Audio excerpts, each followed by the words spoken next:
scene 4 and 5. In scene 2 and 3, so we see the reactions to Romeo being banished. So at first we see Juliet's reaction. At first she's really angry with Romeo, and she thinks that because he's killed her cousin, thinks that he was evil, and then she kind of thinks, well, if he hadn't killed Tybalt, then Tybalt probably would have killed him, so she forgives him. But she still can't get over the fact that he's banished. And Romeo's the same. Romeo has actually tried to kill himself already, and Friar Lawrence stopped him. And so this takes us to scene 4. And so this is what's going on kind of behind the scenes. So this is with Capulet and Paris. Remember, Capulet is Juliet's dad, and Paris is the guy who wants to marry her. And so Capulet says, "Things have fallen out, sir, so unluckily, that we have had no time to move our daughter. Look you, she loved her kinsman Tybalt dearly, and so did I. Well, we were born to die. 'Tis very late. Shall not come down tonight, I promise you, but for your company I would have been abed an hour ago." And Paris answers, "These times of woe afford no time to woo. Madam, good night. Commend me to your daughter." And Lady Capulet says, "I will, and know her mind early tomorrow. Tonight she is mewed up to her heaviness." So Capulet, so Paris is basically there to find out if Juliet's interested in getting married. Her dad says, that she just lost her cousin. She's very upset. This isn't really the time. It's late. And he says, "I even would have been to bed an hour ago if you weren't here." And so he says, she loved Tybalt very dearly, and she's very upset. And Paris says, "Well, I suppose it's no time to try to get married." And so he says, "Good night, say good things to your daughter about me." And Lady Capulet says, we'll tell her tomorrow. We'll ask her if she's interested tomorrow morning. But right now she's too upset about everything. So then Capulet, he sees Paris leaving, and that kind of makes him panic a little bit, because remember, Paris is a really good catch. So he is rich, he's related to the prince, and so he's very good looking. So Capulet doesn't quite want to let him go. And so Capulet says, "Sir Paris, I will make a desperate tender of my child's love. I think she'll be ruled in all respects by me. Nay, more, I doubt it not.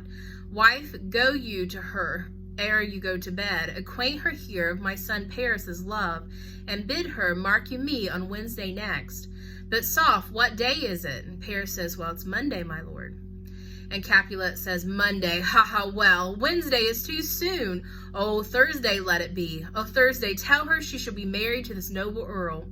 Will you be ready? Do you like this haste? We'll keep no great ado, a friend or two, for hark you, Tybalt being slain so late, it may be thought we've held him carelessly, being our kinsman, if we've revelled too much. Therefore, we'll have some 6 friends, and there an end. But what say you to Thursday?" So her dad, basically, he sees this great catch leaving, and he's kind of worried, maybe he won't come back. And so he says, "My daughter's very obedient to me. She always does what I ask her to do." And so he says, "I think that I can confidently say that if I tell her to get married, that she'll get married." And so then he says, "Well, what do you think about next Wednesday? And what do you think about this?" And he says, "Well, what day is it?" And Paris says, "Well, it's Monday." And Capulet says, "Well, the Wednesday's too soon. Let's make it Thursday." So he's actually engaged his daughter, Juliet, to this Paris, this guy who she barely knows, without asking her first. And because, he doesn't know that she's already married, of course, which is dramatic irony. And so he says, we'll keep it a small wedding, because we just lost Tybalt, and we don't want people to think that we didn't really like Tybalt. And so we'll just have like a small wedding, just a 6 friends. He says, "What do you think? What do you think about next Thursday? What do you think about this haste, this quick wedding?" And Paris says, "My lord, I would that Thursday were tomorrow." And Capulet says, "Well, get you gone. Oh, Thursday be it then. Go you to Juliet ere you go to bed. Prepare her, wife, against this wedding day. Farewell, my lord. Light to my chamber, ho. Afore me, it is so very late that we may call it early by and by. Good night." So Paris says, well, he wishes Thursday were tomorrow, so he's excited about the possibility of marrying Juliet. And Capulet says, "Well, Thursday let it be then." So he tells his wife to go upstairs, tell Juliet, and so he's excited. So now they're going to have this wedding. So remember, at this point, Romeo is in Juliet's bedroom. So this is going to cause some issues.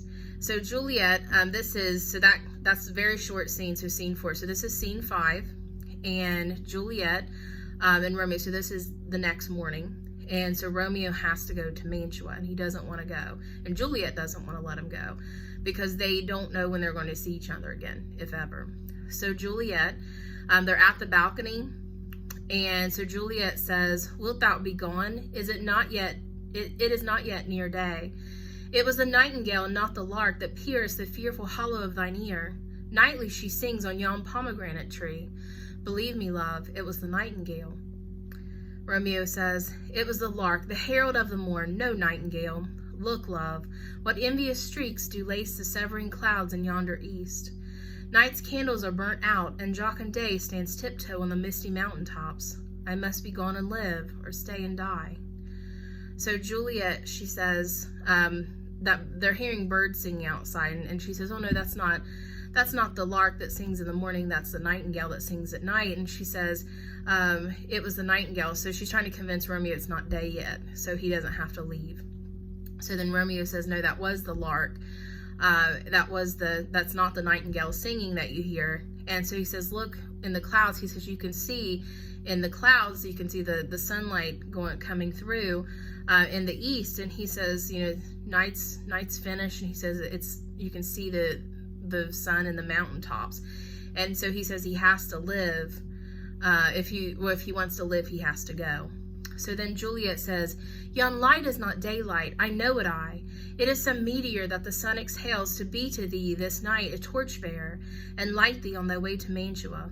Therefore stay yet, thou needst not be gone." And Romeo answers, he says, "Let me be ta'en, let me be put to death. I am content, so thou wilt have it so. I'll say yon grey is not the morning's eye, 'tis but the pale reflex of Cynthia's brow. Nor that is not the lark, whose notes do beat the vaulty heaven so high above our heads. I have more care to stay than will to go. Come, death, and welcome, Juliet wills it so. How is it, my soul? Let's talk, it is not day." So Juliet, she says that the sun that they see in the sky, that's a meteor.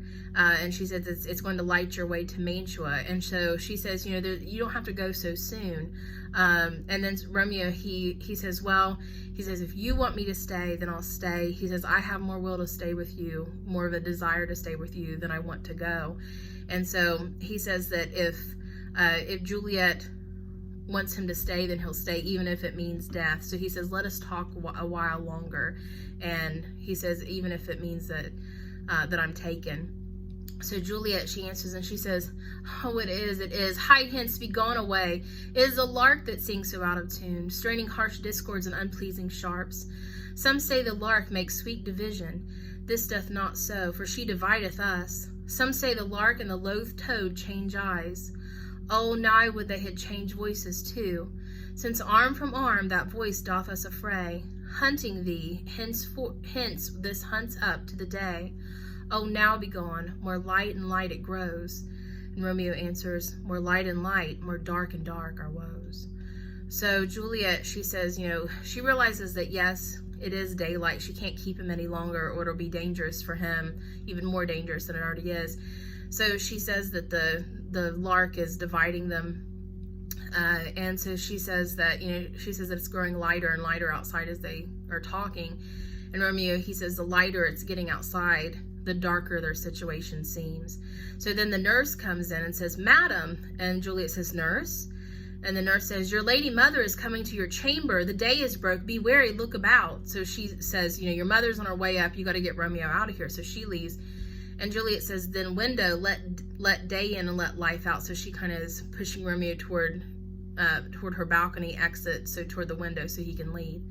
And Romeo says, "Farewell, farewell, one kiss and I'll descend." So she kisses Romeo one last time, and then he climbs back down the rope ladder. And Juliet says, "Art thou gone so, love lord? I, husband, friend, I must hear from thee every day in the hour, for in a minute there are many days. Oh, by this count I shall be much in years ere I again behold my Romeo." So she realizes that this could be years until she sees Romeo again. That makes her very sad, of course. And Romeo says, farewell, I omit no opportunity that may convey my greetings, love, to thee. So they're going to write back and forth. She says she's going to write him every day and every hour.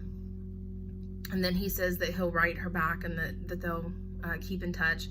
And Juliet says, oh, thinkest thou we shall ever meet again? And Romeo says, I doubt it not, and all these woes shall serve for sweet discourses in our time to come. And Juliet says, O God, I have an ill-divining soul. Methinks I see thee now. Thou art so low as one dead in the bottom of a tomb. Either my eyesight fails, or thou lookest pale. And Romeo says, and trust me, love, in my eye so do you. Dry sorrow drinks our blood. Adieu, adieu. And he leaves. So Romeo, so they say they're going to ride each other, and then as he's climbing down, when he gets to the bottom, she says that she has a bad feeling about this, and she says that he looks like he's dead in the bottom of a tomb, and so, which is definitely foreshadowing there. And so then she says that he looks pale, and Romeo looks up and says that she looks pale as well, and it's like the sorrow or sadness is draining all the blood from their body. And so then he tells her goodbye, and now he's on his way to Mantua.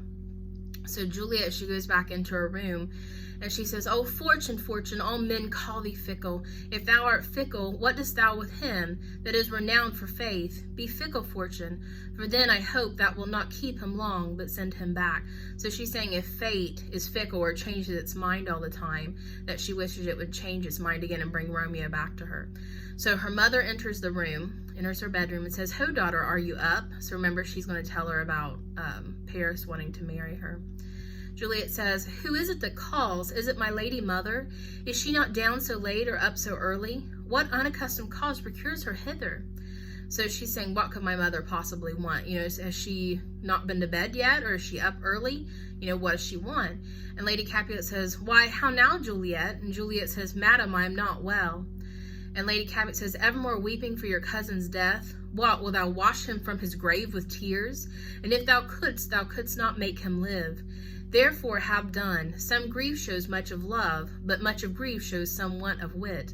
So she's basically, remember, Lady Capulet's not like the warm and fuzzy kind of person. So she's saying, are you still crying over Tybalt's death? Tybalt just died yesterday. And she says, you know, you're going to cry so much that you're going to wash him out of his grave. But she says, even if you cried enough to wash him out of his grave, you're not going to bring him back to life. And so she's saying that she's basically grieving too much for her cousin. And Juliet says, yet let me weep for such a feeling loss. And Lady Capulet says, so shall you feel the loss, but not the friend which you weep for. And so she's basically saying she's you know, crying for the loss, but not for the person. So she's basically telling her daughter not to cry. And Juliet says, feeling so the loss cannot choose, but ever weep the friend. And Lady Capulet says, well, girl, thou weepest not so much for his death, as that the villain lives which slaughtered him. And Juliet says, what villain, madam? Lady Capulet says, that same villain, Romeo. So Lady Capulet's saying, well, you're not weeping really for Tybalt. You're weeping, you're crying because Romeo was not punished. And so he still lives. The one who slaughtered your cousin is still alive, which is, of course, ironic because that's who Juliet is really crying about, not her cousin. So she's crying over Romeo's banishment. So Juliet, she says, villain and he be many miles asunder. And then to her mother, God pardon him, I do with all my heart. And yet no man like he doth grieve my heart. So she's kind of double talking here because she's saying like one thing, like God pardon him with all my heart. He's grieving my heart. So her mother thinks that she's trying to be forgiving, you know, and that she's, even though she's so angry at him, but really she's saying that she misses him. She misses Romeo. So Lady Capulet says, that is because the traitor murderer lives, meaning Romeo is alive. Juliet says, I, madam, from the reach of these my hands, would none but I might venge my cousin's death. So again, double talk. She's saying that she wishes no one else but her could have revenge over her cousin's death. So really she wants him to be safe, but her mother thinks she's really saying that she wants him dead. Lady Capulet says, we will have vengeance for it, fear thou not. Then weep no more. I'll send to one in Mantua, where that same banished renegade doth live, shall give him such an unaccustomed dram that he shall soon keep Tybalt company, and then I hope thou will be satisfied. So Lady Capulet, she's planning to send someone to Mantua to actually poison Romeo. And so she's going to get revenge because she loved Tybalt. That was her nephew, and so she's going to make sure that Romeo pays for his death. So then Juliet, she says, "Indeed, I shall never be satisfied with Romeo till I behold him dead. Is my poor heart for a kinsman vexed? Madam, if you could find out but a man to bear a poison, I would temper it, that Romeo should, upon receipt thereof, soon sleep in quiet. Oh, how my heart abhors to hear him named, and cannot come to him to wreak the love I bore my cousin upon his body that slaughtered him." So to temper means to like mix. So Juliet's really smart here, because she says that she will never be satisfied until she sees Romeo, and then she kind of adds in like dead to throw her mom off. And then she says that if you find a man to take the poison to Mantua to kill Romeo, that she wants to mix it herself. And so that's smart, because she would probably pour out the poison just to keep Romeo safe. And so that's what she tells her mom. And then so Lady Capulet says, "Find thou the means, and I'll find such a man. But now I'll tell thee joyful tidings, girl." So she says, well, I'll find a way to get it to him. And I'll find the right man to deliver this poison. And so then Juliet, she says, "And joy comes well in such needy time. What are they, beseech your ladyship?" So she says, well, enough of the talk about killing Romeo. Let's talk about happier things. And so she's getting ready to tell her about the marriage. And we kind of know how Juliet's going to react, because she's already married. Lady Capulet says, well, thou hast a careful father, child, one who, to put thee from thy heaviness, hath sorted out a sudden day of joy, that thou expectest not, nor look not for. Madam, in happy time, what day is that? Marry, my child, early next Thursday morn, the gallant, young, and noble gentleman, the County Paris, at St. Peter's Church, shall happily make thee there a joyful bride. So finally, she tells her, and she says, Thursday morning, Paris is going to make you his bride at St. Peter's Church. And she says, we're going to do this to put you from your heaviness, to help you forget about Tybalt. And so she says, you have a careful father, meaning that you have a very thoughtful father that's willing to do this for you. So this is where Juliet, and of course she gets pretty angry that her mother and father have married her off without asking her. And she says, now, by St. Peter's Church, and Peter too, he shall not make me there a joyful bride. I wonder at this haste that I must wed ere he that should be husband comes to woo. I pray you, tell my lord and father, madam, I will not marry yet. And when I do, I swear it shall be to Romeo, whom you know I hate, rather than Paris. These are news indeed. So she says that she refuses to get married on Thursday, and she wonders why this is all happening so quickly, and she hasn't even agreed to it. Paris really hasn't even courted her or come around to try to date her at all, try to win her over. And so she says, tell my father I'm not going to marry this guy that I don't even know. And she says, I would rather marry Romeo, who I hate, than to marry Paris. Of course, we know she started married to him, so she's trying to throw them off. So it's a little bit more dramatic irony. So Lady Capulet says, well, here comes your father. Tell him so yourself, and see how he takes it at your hands. So Lady Capulet kind of does that famous mom phrase where she's like, you know what? Tell your father. And so she knows that he's not going to take it well either. So she says, see how he takes it. So then the Capulet and the nurse come in. Remember, Capulet's her dad. And he says, when the sun sets, the air doth drizzle dew. But for the sunset of my brother's son, it rains downright. How now, a conduit girl? What, still in tears, evermore showering? In one little body thou counterfeitest a bark, a sea, a wind. For still thy eyes, which I may call the sea, do ebb and flow with tears. The bark thy body is, sailing in this salt flood. The winds thy sighs, who raging with thy tears, and they with them, without a sudden calm, will overset thy tempest-tossed body. How now, wife, have you delivered to her our decree? So he comes in, and Juliet is sobbing. And so he wonders what. He calls her a conduit, like a fountain, because she's crying so much. And he says, are you still crying? And he says, your body's like a bark, which is a small boat. And so he says, it's like on this sea, raging sea of salt water. and so it's whipping this boat all around, and so he says that it's going to overset the boat if she keeps crying like this. So he's worried about her crying so much and being so upset over Tybalt's death.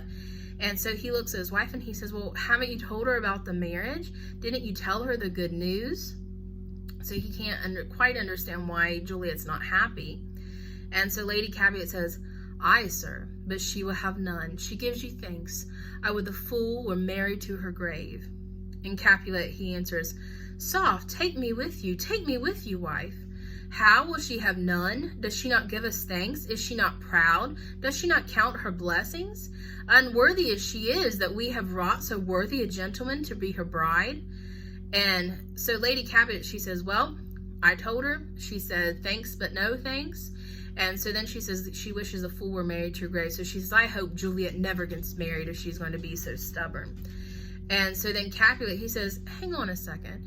Explain this to me. How is she not happy? How is she not thanking us that we have found such a worthy man to be her husband?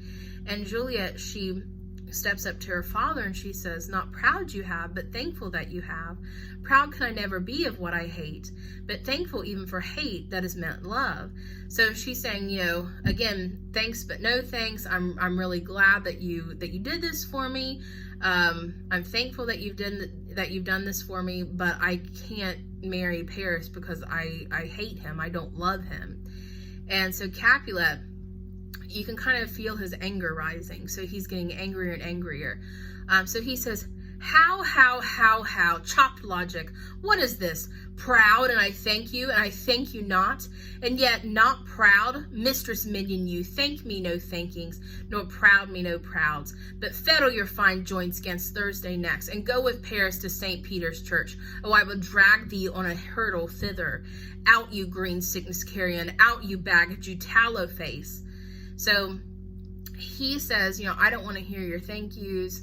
I don't want to hear that you're proud. And he says, basically, you're going to get yourself to church on Thursday, even if I have to drag you there myself, so to get married. And he said he's going to drag her there like a criminal. He calls her basically a carrion, which is a dead animal, like a carcass, and he calls her green sickness. And so he calls her a tallow face or a pale face. So he's basically calling her names here and saying he can't believe that she would not be more grateful. So Lady Capulet, she says, fie, what are you mad? She says, are you crazy? Are you angry?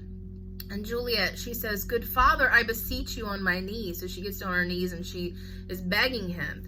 And she says, hear me with patience, but to speak a word. So she wants to tell him, listen, I don't want to get married. Don't make me marry this guy. And Capulet, he answers and he says, hang the young baggage, disobedient wretch.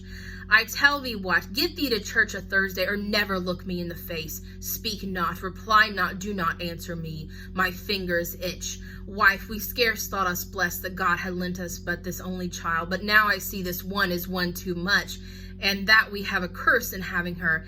Out on her, Hilding. And so he's saying that he calls Juliet disobedient. He says that if you don't get married on Thursday to Paris, don't bother ever coming home. Don't look me in the face. And he says his fingers itch, which means he wants to hit her. And he says even, crueler, he says that we thought we were blessed having this only child, but now we see this one child as one too many. So he's calling her a curse and saying that he wishes she were basically never born. So the nurse steps forward and says, God in heaven bless her. You are to blame, my lord, to rate her so. So she's saying that this is his fault. This is Capulet's fault. And so Capulet turns on the nurse and says, and why, my lady wisdom, hold your tongue, good prudence, smatter with your gossips, go. And the nurse says, I speak no treason. And Capulet says, oh, Gotti got in. And the nurse says, may not one speak? And Capulet says, peace, you mumbling fool, utter your gravity over a gossip's bowl, for here we need it not. And Lady Capulet says, you're too hot. And so basically, Capulet, so the nurse tries to take up for Juliet and say, don't bully her. And Capulet calls the nurse a gossip and says, this isn't your place. Go down with the other servants. And says that she's not needed there. And the nurse says, well, can't I speak my mind? And so again, he calls her a mumbling fool. He calls her a gossip. And then even Lady Capulet says, you're getting too hot-headed and you need to calm down. So then Capulet, he kind of gives his final ultimatum here. And he says, God's bread, it makes me mad. Day, night, hour, tide, time, work, play, alone in company, still my care hath been to have her matched. And having now provided a gentleman of noble parentage, a fair demeseth, youthful and nobly trained, stuffed, as they say, with honorable parts, proportioned as one's thought would wish a man, and then to have a wretched, pulling fool, a whining mammet, in her fortunes tender to answer, I'll not wed, I cannot love, I am too young, I pray you pardon me. But, and you will not wed, I'll pardon you. Graze where you will, you shall not house with me. Look to it, think on it, I do not use to jest. Thursday is near. Lay hand on heart, advise, and you be mine, I'll give you to my friend, and you be not, hang, beg, starve, die in the streets, for by my soul I'll never acknowledge thee, nor what is mine shall never do thee good. Trust to it, bethink you, I'll not be forsworn. So Capulet, his final ultimatum is, he says, basically everything he's ever done has been for Juliet, to have her married well. He says, we found her this gentleman, he's noble, and so he's related to the prince, he's young, he's good looking, he's proportioned exactly as you would want a man to be, and so he says, and then his little daughter, who's like this whining little doll, and so she's saying she can't wed, and so he's mocking her, and so then he says that if she doesn't get married, he says, you shall not house with me, meaning that you're not going to live with me anymore. So he's going to kick her out. He says she can beg, she can starve, she can die on the street for all he cares, that she's going to be disowned. And of course she wouldn't want to be disowned from her family, because that's all she's ever known. And so then he says, I'll never acknowledge you again, nothing I have will ever do you any good. And so he says he's not going to be forsworn, so he's not going to be disobeyed in this. So then Capulet leaves, so her dad leaves, and Juliet, she says, is there no pity sitting in the clouds that sees into the bottom of my grief? Oh, sweet my mother, cast me not away. Delay this marriage for a month, a week, or if you do not, make the bridal bed in this dim monument where Tybalt lies. So basically she's saying that she turns to her mother and she says that delay it. She says, don't even cancel. She just delay it for even a month or a week. And she says, or she is going to be where Tybalt is, meaning that she's going to kill herself if her mother doesn't help her. So her mother, very coldly, says, talk not to me, for I'll not speak a word. Do as thou wilt, for I have done with thee. So she's saying, you know what? Don't talk to me. I'm finished with you. And so then she walks out on her daughter. So Juliet turns to the nurse and she says, oh God, oh nurse, how shall this be prevented? My husband is on earth, my faith in heaven. How shalt that faith return again to earth unless that husband send it to me from heaven by leaving earth? Comfort me, counsel me. Alack, alack, that heaven should practice such stratagems upon so soft a subject as myself. What sayest thou? Hast thou not a word of joy, some comfort, nurse? So she turns to the nurse and she says, how can I get married to another man when my husband is still alive? And so she says, unless my husband is in heaven, I can't marry another man. And so she says, give me some comfort. Tell me what to do. And so then she wonders why heaven is doing this to her. And then she says, you know, give me some comfort, nurse. Tell me, what am I supposed to do? I can't marry two men.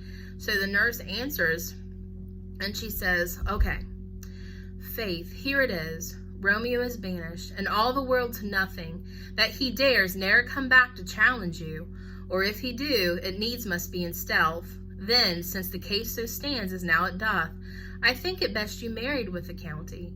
Oh, he's a lovely gentleman. Romeo's a dish-clout to him, an eagle, madam, hath not so green, so quick, so fair an eye as Perith hath. Beshrew my very heart, I think you are happy in this second match, for it excels your first, or, if it did not, your first is dead, or 'twere as good he were, as living here, and you no use for him. So, basically the nurse, she says, you know what, Romeo is banished, he's never coming back. And so she says that if he does, he has to come back in secret, and that he can't tell anybody that you're married. And so then she says, you know what, I think it best if you married Paris. And so she says that he's even better looking than Romeo, and that he's even a better match for Juliet than Romeo ever was. And she says, and if he's not, it's basically Romeo's dead. Maybe not physically, but he's dead to you. He can't come back, and so you don't have any use for him. So she gives Juliet the advice to go ahead and marry Paris. And Juliet says, speakest thou from thy heart? And the nurse answers, and from my soul too, else beshrew them both. And Juliet says, amen. The nurse says, what? Juliet says, well, thou hast comforted me marvelous much. Go in and tell my lady I am gone, having displeased my father to Lawrence's cell, to make confession and to be absolved. And the nurse says, marry, I will, and this is wisely done. So Juliet she's pretty shocked that the nurse has advised that she marry another man when she's married. Because remember, Juliet's religious too. So it would be a huge sin to marry two men. So Juliet, she tells the nurse she's comforted her marvelous much, so she has given her good advice. Juliet doesn't really believe that. And so then she tells the nurse to go tell her mother that she is going to go to Friar Lawrence's to confess her sins, and to tell her parents that. And the nurse says, well, I think this is a wise decision. I think this is what you should do. So the nurse leaves to go to Friar Lawrence's house, and so Juliet's by herself. Now we get her true feelings about what the nurse has just told her to do. And so she says, ancient damnation, almost wicked fiend, is it more sin to wish me thus forsworn, or to dispraise my Lord with that same tongue, which ye have praised him with above compare, so many thousand times? Go, counselor, thou and my bosom henceforth shall be twain. I'll to the friar to know his remedy. If all else fail, myself have the power to die. And so Juliet, she calls the nurse a fiend, a wicked fiend, and so she thinks that this advice is terrible. She can't believe the nurse would even suggest it.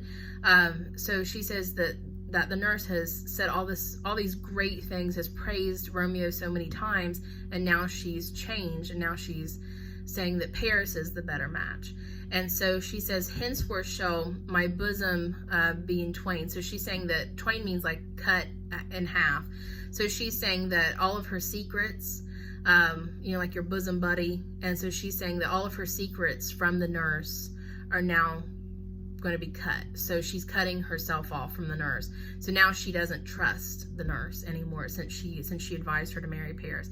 So now she's going to go to Friar Lawrence's, and she's going to ask for his help. So this is kind of like her last straw, her last resort, is that she's going to go to Friar Lawrence, and if he can't give her a remedy, if he can't give her help, then she says that she has the power to die. So she says she's basically going to kill herself if he cannot do anything about it.